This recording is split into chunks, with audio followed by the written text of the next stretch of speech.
I want to talk about sex, and I almost want to say you go first.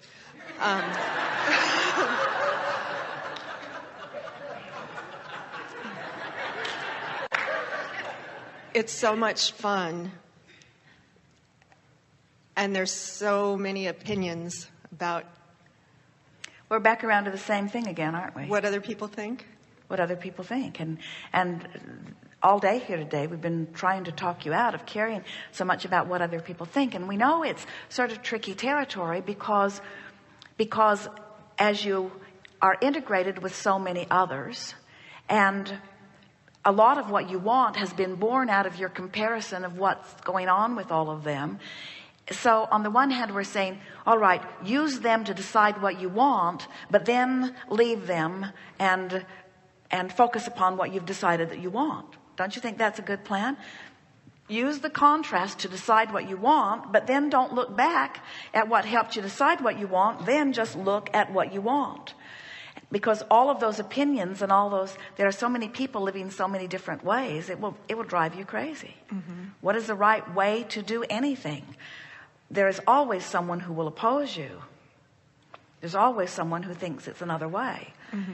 And so there have been so many laws and rules that have been written around the subject of sexuality. And every one of them, someone from outside the vortex has written it.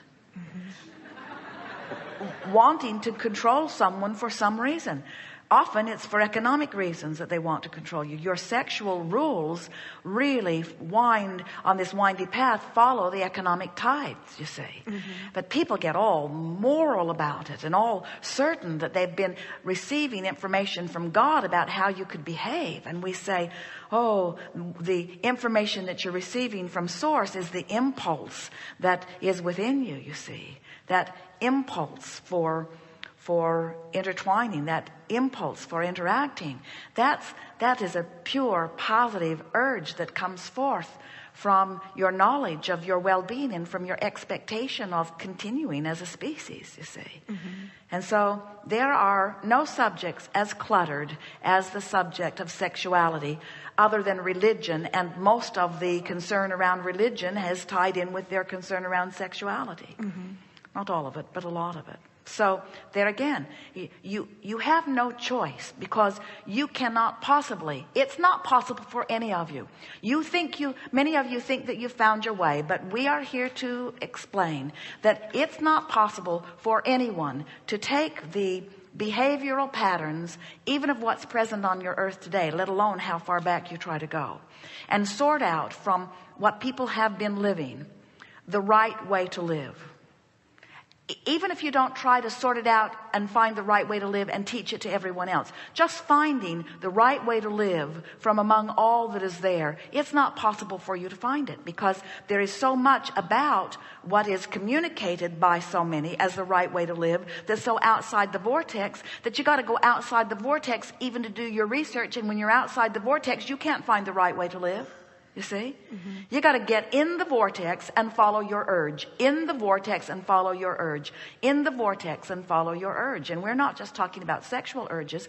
We're talking about all impulses from inside the vortex. It's not possible for you to go astray of who you really are and all that you've come to be and do and have when you're inside the vortex.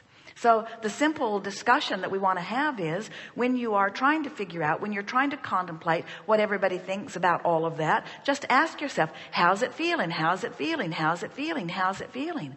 And so much of it, in fact, most of it, if not all of it, feels uncomfortable.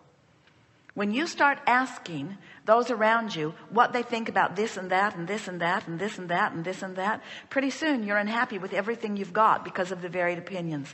Mm-hmm. You could spend $1 million making your home as beautiful as possible and bring 10 interior designers in one at a time, and by the time the last one left, by the time the first one left, you wouldn't like your house anymore. Mm-hmm.